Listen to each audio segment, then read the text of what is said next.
நண்பர்கள் அனைவருக்கும் நல்வணக்கம்ங்க. நீங்கள் இந்த வீடியோ பதிவில் பார்க்கறது ஒரு நல்ல பெருங்கூட்டான நல்ல லக்ஷ்மி கடாட்சமான முகத்தில் இருக்கக்கூடிய காராம்பசு மாடு மற்றும் அதனுடைய மயிலை காளை கன்றுங்க. இந்த காராம்பசு மாட்டுக்கு வந்து பார்த்திங்கன்னா இப்போ தான் 6 பல் 2ஆம் ஈத்துங்க. ஸோ இன்னும் 3ஆம் ஈத்து 4ஆம் ஈத்துலாம் பல் சேரும் பொழுதெல்லாம் வந்து பார்த்திங்கன்னா மாடு வந்து அட்மோஸ்ட் நல்ல ஜைஜாண்டிக்கான உடல் கட்டமைப்பு இல்லைங்க, நல்ல பெருங்கூட்டு தோற்றத்தையுடைய மாடாக இருக்குங்க. அதாவது நீங்கள் வீடியோவில் பார்த்தாலே தெரியும், நல்ல ஷோ குவாலிட்டி மாடு, அனைத்து அங்க லட்சணமும் தெளிவாக இருக்கிறது. குணத்தில் எப்படின்னு கேட்டிங்கன்னா, குணத்தில் வந்து டபுள் ஷோ குவாலிட்டிங்க.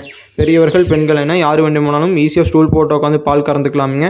கறவை திறன் வந்து பார்த்திங்கன்னா கன்றுக்கு போக நேரம் 2.5 லிட்டர், ஒரு நாளைக்கு 5 லிட்டர் பால் கறந்துக்கலாமுங்க.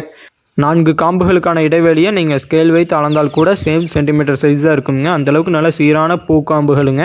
கறப்பதற்கு ரொம்ப ஈஸியாக இருக்குங்க, நல்ல ஸ்மூத்தாக இருக்குங்க. காராம்பசுகளை பொறுத்த வரைக்கும் என்ன ஸ்பெஷல்னு கேட்டிங்கன்னா, இதனுடைய பாலில் வந்து அந்த நியூட்ரியன்ஸ் என்று சொல்லக்கூடிய அந்த ஊட்டச்சத்துக்கள் வந்து அதிகமாக இருக்குங்க. குறிப்பாக இந்த மாடுகள் நல்ல ஜெட் பிளாக் கலரில் இருப்பதனாலிங்க அந்த சூரிய கதிர்கள் உள்வாங்கக்கூடிய சக்தி அதிகம். ஸோ அதனால் இதனுடைய பாலில் விட்டமின் டி அதிகமாக இருக்குங்க. இது கிளினிக்கலி ப்ரூவன். இரண்டாவது என்னென்னு கேட்டிங்கன்னா, நம்ம பெரியவர்களின் நம்பிக்கை வந்து இந்த மாடு இருக்கக்கூடிய இடத்தை சுற்றி எந்த ஒரு நோய் நொடி இருக்காதுங்க.